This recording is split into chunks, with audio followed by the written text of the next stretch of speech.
خلیفہ ہارون رشید کا ایک بیٹا تھا جس کی عمر تقریباً 16 سال تھی۔ وہ بہت کثرت سے بزرگوں اور عبادت گزاروں کے پاس بیٹھا کرتا تھا اور اکثر قبرستان میں جا کر قبروں سے باتیں کرتا تھا۔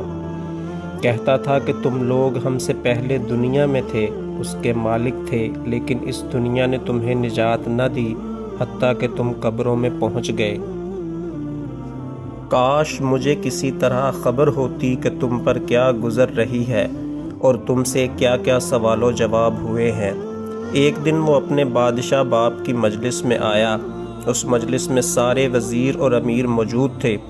اس لڑکے کے بدن پر سستا سا کپڑا اور سر پر لنگی بندھی ہوئی تھی۔ وزیر آپس میں کہنے لگے، اس پاگل لڑکے کی حرکتوں نے امیر المؤمنین کو دوسرے بادشاہوں کی نگاہ میں ذلیل کر دیا ہے۔ اگر امیر المؤمنین اس کو سمجھائیں تو شاید یہ اپنی اس حالت سے باز آ جائے۔ ہارون رشید نے یہ بات سن کر اس سے کہا، بیٹا تو نے مجھے لوگوں کی نگاہ میں ذلیل کر رکھا ہے۔ اس نے یہ بات سن کر باپ کو تو کوئی جواب نہیں دیا، لیکن ایک پرندہ وہاں بیٹھا ہوا تھا۔ اس کو کہا کہ اس ذات کا واسطہ جس نے تجھے پیدا کیا تو میرے ہاتھ پر آ کے بیٹھ جا۔ وہ پرندہ وہاں سے اڑ کر اس کے ہاتھ پر آ کے بیٹھ گیا۔ پھر کہا، اب اپنی جگہ واپس چلا جا۔ وہ ہاتھ سے اڑ کر اپنی جگہ چلا گیا۔ اس کے بعد وہ لڑکا کہنے لگا کہ ابا جان، اصل میں آپ دنیا سے جو محبت کر رہے ہیں اس نے مجھے رسوا کر رکھا ہے۔ اب میں نے یہ ارادہ کر لیا ہے کہ آپ سے جدائی اختیار کر لوں۔ یہ کہہ کر وہاں سے چل دیا۔ صرف ایک قرآن پاک اپنے ساتھ لیا۔ جاتے ہوئے اس کی ماں نے ایک قیمتی انگوٹھی اس کو دے دی۔ لڑکا وہاں سے چل کر بصرہ چلا گیا اور مزدوری کرنے لگا۔ ہفتہ میں صرف ایک دن ہفتے کو مزدوری کرتا، باقی دن مزدوری کے پیسے خرچ کرتا اور مزدوری صرف 1 درم اور 1 دانق لیتا۔ دانق درم کے چھٹے حصے کو کہتے ہیں۔ مزدوری اس سے کم یا زیادہ نہیں لیتا تھا۔ ابو عامر بصری رحمۃ اللہ علیہ کہتے ہیں، میری ایک دیوار گر گئی تھی، اس کو بنوانے کے لیے میں کسی مستری کی تلاش میں نکلا۔ میں نے دیکھا کہ ایک انتہائی خوبصورت لڑکا بیٹھا ہوا ہے، اس کے پاس پانی کی زنبیل پڑی ہوئی ہے اور وہ دیکھ کر قرآن شریف پڑھ رہا ہے۔ میں نے اس سے پوچھا کہ لڑکے مزدوری کرو گے؟ کہنے لگا، کیوں نہیں، کریں گے، مزدوری کے لیے ہی تو پیدا ہوئے ہیں۔ آپ بتائیں کیا خدمت مجھ سے لینی ہے؟ میں نے کہا، گارے مٹی کا کام لینا ہے۔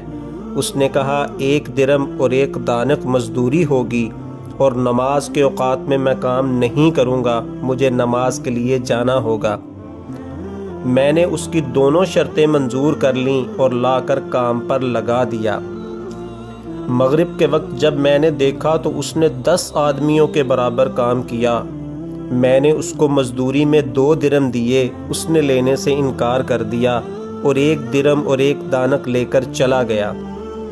دوسرے دن میں پھر اس کی تلاش میں نکلا، وہ مجھے کہیں نہ ملا۔ میں نے لوگوں سے پوچھا کہ ایسی ایسی صورت کا ایک لڑکا مزدوری کیا کرتا ہے، کسی کو معلوم ہے کہ وہ کہاں ہے؟ لوگوں نے بتایا کہ وہ صرف ہفتے کے دن ہی مزدوری کرتا ہے، اس سے پہلے تمہیں کہیں نہیں ملے گا۔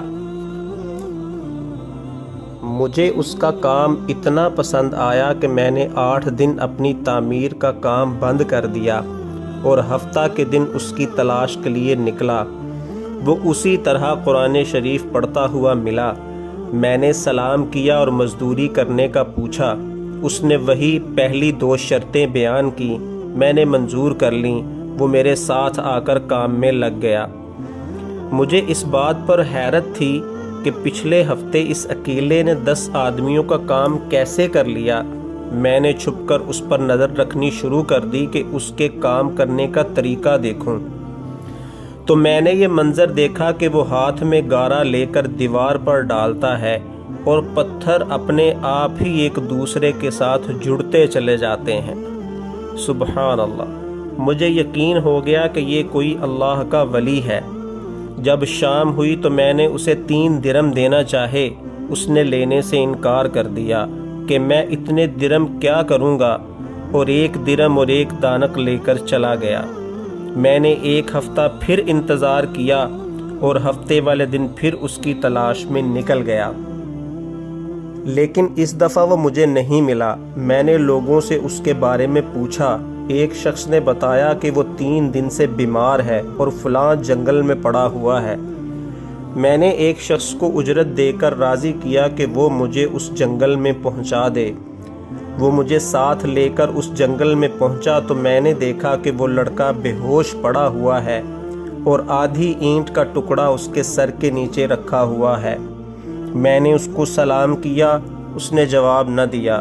میں نے دوسری مرتبہ سلام کیا تو اس نے مجھے پہچان لیا۔ میں نے جلدی سے اس کا سر اینٹ سے اٹھا کر اپنی گود میں رکھ لیا۔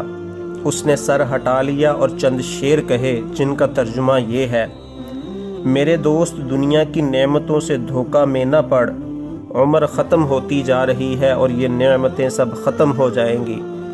جب تو کوئی جنازہ لے کر قبرستان میں جائے تو یہ سوچا کر کہ تیرا بھی ایک دن اسی طرح جنازہ اٹھایا جائے گا۔